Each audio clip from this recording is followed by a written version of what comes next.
Donnarumma. Kalau kita berbicara Donnarumma, kita ingat dulu waktu dia debut pertama kali umur 16 tahun, bermain bagus dan bertahun-tahun sampai dengan sekarang menjadi penjaga gawang utama AC Milan, masuk timnas dari Akademi Milan. Itu modal yang cukup bagus ya untuk dia menjadi legenda, menyamai rekor Maldini mungkin. Cuman dalam sepak bola modern sangat sulit sekali ya untuk menemukan pemain yang sangat loyal. Siapa sih yang bertahan dalam satu klub? Mungkin pemain terakhir yang loyal untuk satu klub adalah Francesco Totti, yang terkenal ya. Kalau ada yang bilang Lionel Messi, saya nggak yakin kalau Lionel Messi gajinya tidak seperti sekarang masih loyal di Barcelona. Kita nggak tahu. Donnarumma bersama agennya menginginkan gaji 10 juta euro per tahun musim ini. Dan setiap ada perpanjangan kontrak selalu terjadi perdiskusian yang panjang. Tetapi sekarang di bawah Maldini yang kita tahu dia sangat mempunyai pengaruh besar di Milan, leadershipnya terasa sekali. Saat musim ini Milan krisis, dia turun tangan. Dan yang harus dipuji adalah sikap dia ya, sangat elegan. Dia kasih penawaran kepada Donnarumma dari tadinya 6 juta euro menjadi 8 juta euro. Kasih penawaran terakhir, mau ayo, nggak mau sudah. Seperti biasa, agen Raiola, Mino Raiola itu menggoreng-goreng terus. Dia ingin harga 10 juta euro, kalau tidak mengancam pengen pindah tim lah, ke tim anu lah, tim inilah. Tapi Maldini punya sikap. Dikasih tenggang waktu, tidak perpanjang kontrak. Akhirnya dia mengambil kiper dari Prancis yang habis juara Liga Prancis,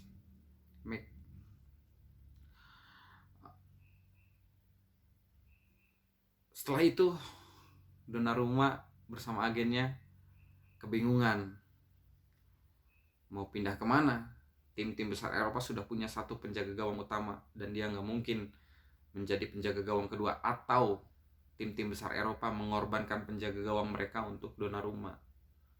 Sempat menawarkan ke Juventus yang kita tahu beberapa tahun dirumorkan menginginkan Donnarumma. Akan tetapi Juventus masih tetap diam dengan posisinya. Malahan sang agen menyurati Juventus menawarkan gaji, memberi penawaran dengan gaji 6 juta euro. Oke, bisa Donnarumma ke Juventus, tapi Juventus tidak mengambil. Ada apa sebenarnya? Mungkin Juve juga nggak mau di kemudian hari nggak mau ribet dengan kasus-kasus seperti yang dialami Milan ya dengan agennya itu. Berkaca dengan kasus ini,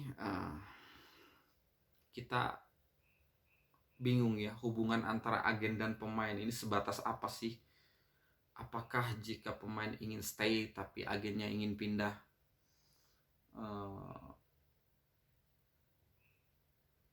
keputusannya seperti apa kita nggak tahu.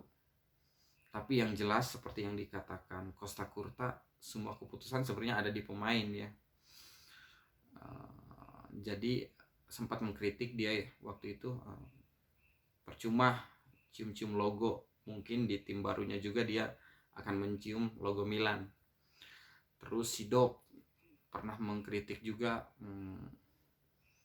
sebenarnya Donnarumma sedikit lagi menjadi legenda, dan jika melihat cara Milan memperlakukan legenda, harusnya dia stay. Dan beberapa pemain senior juga mengkritik. Ya tapi ya sudahlah, Milan harus move on. Dan dengan penjaga gawang yang baru ya masih optimis. Yang patut dipuji adalah sikap Maldini, bagaimana dia tidak mau disetir oleh agen, yang dimana selain minta 10 juta euro per musim, agennya juga minta komisi 20 juta euro. Kan gila itu.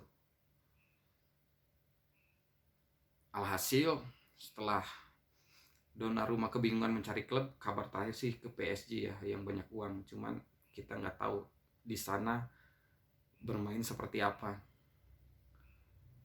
Sikap Maldini setelah Donnarumma, dia menawarkan kontrak baru kepada Hakan Çalhanoğlu.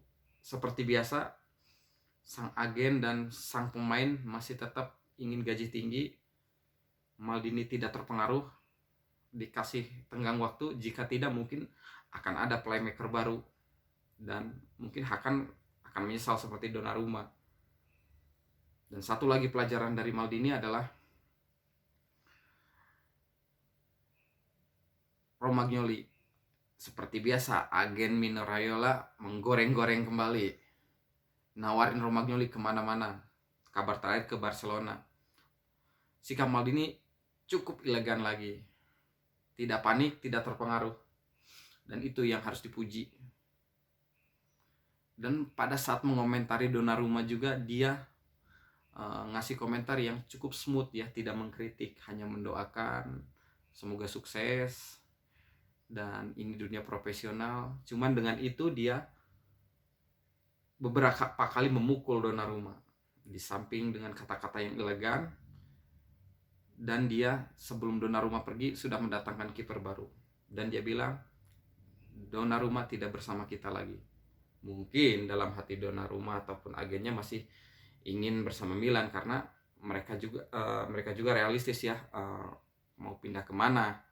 Cuman sikap Maldini yang mesti dipuji. Menarik ya melihat perkembangan transfer Milan, terutama jika Çalhanoğlu tidak mau perpanjang kontrak.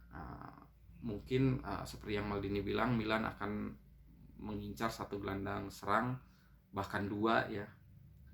Di samping itu juga mungkin Milan membutuhkan pemain sayap kanan dan striker.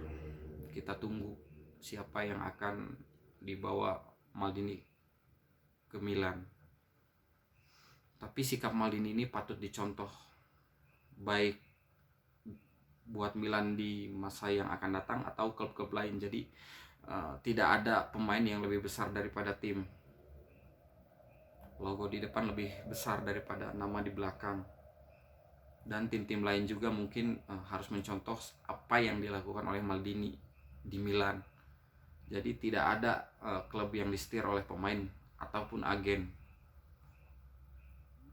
Karena iya, sebenarnya pemain tidak bisa jadi apa-apa tanpa klub.